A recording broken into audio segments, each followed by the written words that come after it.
आजकल ज़्यादातर लोग किसी न किसी प्रॉब्लम्स में उलझे हुए हैं और मोस्टली पीपल से मिलो तो दे आर लाइक कुछ न कुछ दुख है उनके जीवन में।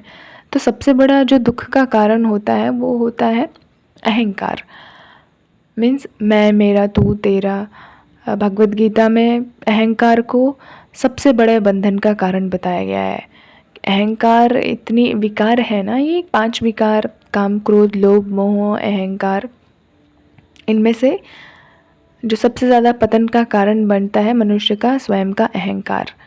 अब कई तरह से अहंकार हो सकता है व्यक्ति का। धन का किसी को अहंकार हो जाता है, किसी को अपने पद पोजीशन का अहंकार हो जाता है, अपनी श्रेष्ठता का अहंकार हो जाता है, बड़प्पन का अहंकार है। तो ये जो ईगो है, ego kills the human. Everybody, सभी किसी न किसी प्रकार के अहंकार से पीड़ित है। और इसकी वजह से ये जो मैं और मेरा के भाव से मुक्त होगा, वही मनुष्य अहंकार से दूर होकर के शांति को प्राप्त करेगा। भगवद गीता के 2nd चैप्टर में श्लोक नंबर 71वां बहुत ही अच्छे से ये बताता है हमें कि जो भी मनुष्य इच्छाओं का त्याग करके मैं और मेरा के भाव से मुक्त और अहंकार से रहित होकर जीवन जीता है, सच्ची शांति सिर्फ उसी को ही प्राप्त होती है।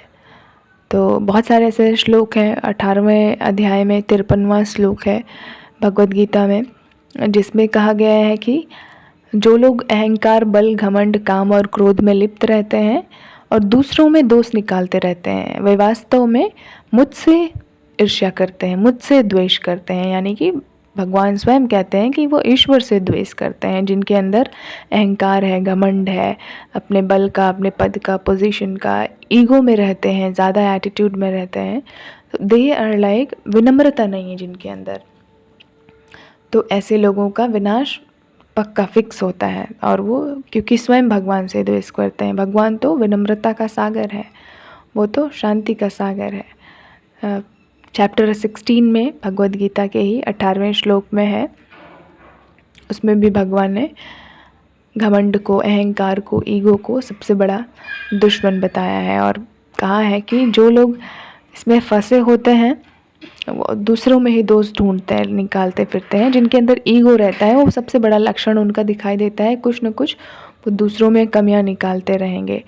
तो अगर किसी के अंदर, जो भी सुन रहे हैं, जिनके अंदर आदत हो गई है दूसरों की कमियां देखने की, तो फिर ऐसा समझें कि अभी सच्ची शांति की तरफ डायरेक्शन नहीं है, आपको चेंज करनी है अपने डायरेक्शन। तो इच्छाओं का त्याग करना है। बहुत ज़्यादा इच्छाएं लेकर के चलेंगे तो परेशान रहेंगे, इसीलिए टू मच डिज़ायर्स नहीं रखनी है।